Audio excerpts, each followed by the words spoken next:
പിന്നെ പിന്നെ ഇപ്പോഴും അഭിനയിക്കാൻ ചോദിച്ചു കഴിഞ്ഞാൽ വേറെ ഒന്നും ആവണ്ട അഭിനയിക്കാൻ. ഞാൻ പറഞ്ഞ പഠിത്തം കഴിഞ്ഞിട്ട് അങ്ങനെ പറയണത് മോശമാണ്, പഠിത്തം കഴിഞ്ഞിട്ട് എന്താവാൻ, അങ്ങനെയൊന്നുമില്ല. നല്ലൊരു ബേസിക് അങ്ങനെ കാര്യം ഇപ്പൊ നമ്മൾക്കിപ്പം ബേസിക് ആയിട്ടുള്ള നോളജ് എൻ്റെ വിദ്യാഭ്യാസ യോഗ്യത അനുസരിച്ചല്ല. ഞാൻ അവിടെ ഇൻസ്റ്റിറ്റ്യൂഷനിൽ പോയതുകൊണ്ട് കാവലസ്ഥാനോട് നിന്നുകൊണ്ട് ഈ കണ്ടും കേട്ട് ലോകപരിചയമൊക്കെ ആയതുകൊണ്ടുള്ള കുറച്ച് അറിവ് എനിക്ക് കിട്ടിയതുകൊണ്ട് എനിക്ക് ജീവിക്കാനുള്ളൊരു അത് കിട്ടിയതുകൊണ്ട് ഒരു കഥാപാത്രം പറഞ്ഞു കഴിഞ്ഞാൽ എനിക്ക് എന്താണെന്ന് മനസ്സിലാക്കാൻ. ഇപ്പം ഇല്ലായ്മയും അവന് വയ്യാതെ വല്ലായ്മയൊക്കെ പറഞ്ഞു കഴിയുമ്പോൾ ഒരു ക്യാരക്ടർ എങ്ങനെയാണ് നമുക്ക് മനസ്സിലാക്കാനുള്ളത് ഇതിലൂടെയാണ്. ഈ കുട്ടികൾ ഇനി ആരും 20 വർഷമൊന്നും പോയിട്ട് നാടകത്തിൽ പരിചയപ്പെടാനൊന്നും പോകണില്ല.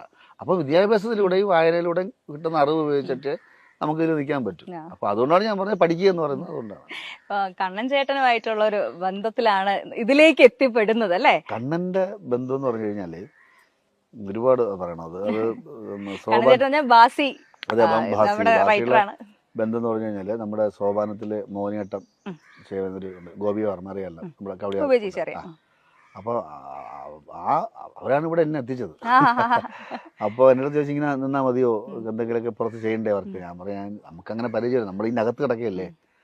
അപ്പോഴൊരു കാര്യം ഞാൻ ഒരാളെ പരിചയപ്പെടുത്തുന്നു പറഞ്ഞാൽ ഏഷ്യാനിലെ ഷായിച്ചേട്ടൻ ക്യാമറ ഷായിച്ചേട്ടനെ, പിന്നെ ഷായിച്ചേട്ടനെ ശിവകുമാർജി പരിചയപ്പെടുത്തുന്നു. ശിവകുമാർജിക്ക് കവടിയാറിലുള്ളൊരു സിനിമയൊക്കെ വളരെ സീരിയസ് ആയിട്ട് കാണുന്ന ഒരാളും നിരൂപണം ചെയ്യുന്ന ഒരാളുമാണ് ശിവകുമാർജി. അദ്ദേഹത്തിൻ്റെ ഫസ്റ്റ് ഷോർട്ട് ഫിലിം കൂട്ടിലേക്ക് അദ്ദേഹത്തിന് ഒരു 8 അവാർഡ് വാങ്ങിച്ചു കൊടുത്തു. അപ്പോൾ അദ്ദേഹമാണ് എന്നെ നേരത്തെ പറഞ്ഞ ഒരു കാര്യമുണ്ട്, ഈ നാച്ചുറലായിട്ട് ഇപ്പം ചെയ്യണമെന്ന് പറഞ്ഞ സംഭവം. അങ്ങനെ പുള്ളി ആദ്യം ഒരു ഡയലോഗ് വന്നിട്ട് ചെയ്യാൻ പറഞ്ഞു. ഞാൻ നാടകക്കാരനാണല്ലോ. അപ്പോൾ പുള്ളി പറഞ്ഞു 2 മാർക്ക് തരാം, പിന്നെ ഒരു കാര്യം കൂടെ ചെയ്യണം, ഇനി ചാൻസ് ചോദിച്ചു ആരുടെ അടുത്ത് പോകരുത്, കാരണം വേറെ ആർക്കോ കിട്ടാനുള്ള ചാൻസ് ബിജു തട്ടിച്ചെടുത്തിട്ട് ബിജു കുളമാക്കും, അതുകൊണ്ട് അവരെങ്ങനെ രക്ഷപ്പെട്ടു. പുള്ളി അതാ പറഞ്ഞത്, സത്യം. അവർ 2 മാർക്ക് ഞാൻ തരാം, അല്ലാതെ ഇത് ബിജുവിന്, കാരണം നാടകത്തിന്റെ അകത്തായി പോയി ബിജു തിരിയുന്നത് പോലും കണ്ടിങ്ങനെയാണ്. അപ്പൊ പിന്നെ എങ്ങനെയാ ബിജു? ഈ ഉപ്പുമുളക് ഇങ്ങനെ നമ്മൾ ഇത്രയും വർഷമായിട്ട് കാണുകയാണ്, ഇതിനകത്ത് പറയാൻ പറ്റുന്ന, അതായത് ഒരു അച്ഛനും അമ്മയും ഇത്രയും മക്കളുള്ളൊരു വീട്ടിൽ പറയാൻ പറ്റുന്നതായിട്ടുള്ള ഒരുവിധപ്പെട്ട വിഷയങ്ങളൊക്കെ എടുത്തിട്ട് അലക്കി കഴിഞ്ഞു. ഇതെങ്ങനെ വിഷയം ഉണ്ടാക്കുന്നു, അതൊരു വലിയൊരു സംശയമാണ് കേട്ടോ. മനുഷ്യരാ, നമുക്ക് ഓരോ വിഷയങ്ങൾ ഓരോ ദിവസം വരും. ഇപ്പൊ എന്റെ വീട്ടിൽ തന്നെ കണ്ടില്ല, ഓരോ വിഷയങ്ങൾ വരും, ഓരോ ദിവസവും ഓരോ വിഷയങ്ങൾ വരും. അത് നമുക്ക് അതിന് വിഷയ ദാരിദ്ര്യം ഇല്ല, വരും. ഇപ്പം പുതിയ പുതിയ ആർട്ടിസ്റ്റുകളൊക്കെ വരുന്ന സമയത്ത് ഒത്തിരി പുതിയ ആൾക്കാർ ഒരുപാട് പേരുണ്ട്. അപ്പം അതിനനുസരിച്ച് തന്നെ നമ്മുടെ പ്രേക്ഷകർക്ക് ഈ കുടുംബത്തിലേക്ക് വേറെ ആൾക്കാർ വരുന്നതിനോട് ഭയങ്കര പ്രശ്നമാണ്. അത് എങ്ങനെ മാനേജ് ചെയ്യണം? വന്നാൽ അതനുസരിച്ച് നിന്നോണം. ഓവർഡു ചെയ്ത് കഴിഞ്ഞാൽ അപ്പം വിളിച്ചിട്ട് വിളിക്കും. കാരണം സിറ്റ്കോമില് നിങ്ങൾ ചെയ്തു വെച്ചിരിക്കുന്ന ഒരു സിസ്റ്റം നമ്മുടെ സാധാരണ സീരീസ് ഒന്നും ഡിഫറെന്റ് ആണ്. അപ്പം ബാക്കി ആർട്ടിസ്റ്റുകൾ വരുന്ന സമയത്ത് ഈ ഒരു ട്രാക്കിലേക്ക് എത്തിപ്പെടുക അക്സെപ്റ്റ് ചെയ്യില്ല. എത്ര വലിയ ആർട്ടിസ്റ്റ് ആയിക്കോട്ടെ, അവരവിടെ എത്ര സ്റ്റാർ ആയിരുന്നാലും ഇവിടെ വന്നു കഴിഞ്ഞാൽ വലിയ പാടാ. അത് എങ്ങനെയാണ് നിങ്ങൾ ഇവിടെ വരുന്ന ആൾക്കാർക്ക് പറഞ്ഞു കൊടുക്കാറുണ്ട്? പറഞ്ഞു കൊടുക്കും. അവർ തന്നെ പറയും ഇങ്ങനെ കുറച്ച് പാടാനല്ലേ, നമ്മുടെ ഇങ്ങനെ ചെയ്യാനുണ്ട്.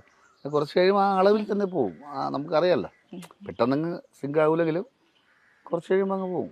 ഇപ്പം ഒരു എന്താ പറയാ, സീസൺ 1 നിന്നും സീസൺ 2 വന്നപ്പോൾ ഭയങ്കര മാറ്റങ്ങൾ ഉണ്ടാക്കുന്നു. കുട്ടികളുടെ മാറ്റം തന്നെ, ഒരുപാട് കഥകൾ മാറി. എങ്ങനെയാണ് ആ ഒരു മാറ്റം ബാലൻസ് ചെയ്ത് കൊണ്ടുപോകുന്നത്? അതായത് പ്രേക്ഷകനെ ഇഷ്ടപ്പെടുന്ന രീതിയിൽ എത്തിക്കണമല്ലോ അത്. അല്ല, ഇപ്പം ഞാൻ പറയും, ഈ മാറ്റം ഒന്നാമത്തെ കാര്യം, ഈ ഇപ്പം കേശുവിനെ വെച്ച് കുട്ടികളെ കളിക്കാൻ പറ്റില്ല, ശിവാനി കുട്ടികളെ കളിക്കാൻ പറ്റില്ല, പിന്നെ പാറക്കുട്ടി. അപ്പം ഇപ്പോഴത്തെ നില അനുസരിച്ച് എന്തൊക്കെ ഒരു, ഇപ്പം കേശുവിൻ്റെ യുവാവാണല്ലോ, യുവാവിനുണ്ടാകുന്ന പ്രശ്നങ്ങളാണ് ഇപ്പോൾ അവന് ലൈനായി, വേറെ ഞാൻ കുറച്ചുകൂടെ കിളവനായി എന്നാണ് പറയുന്നത് ഇപ്പോൾ അവര്. മര്യാദയ്ക്ക് കിളവനായില്ല, മര്യാദയ്ക്ക് വീട്ടിൽ അടങ്ങി കിടന്നൂടെ, വീടിന്റെ പുറത്ത് എന്നാണ് ഭാര്യയും മക്കളൊക്കെ പറയുന്നത് തന്നെ. അപ്പൊ അത് അങ്ങനെ, അപ്പൊ ആ ലെവലുള്ള കഥകളായി.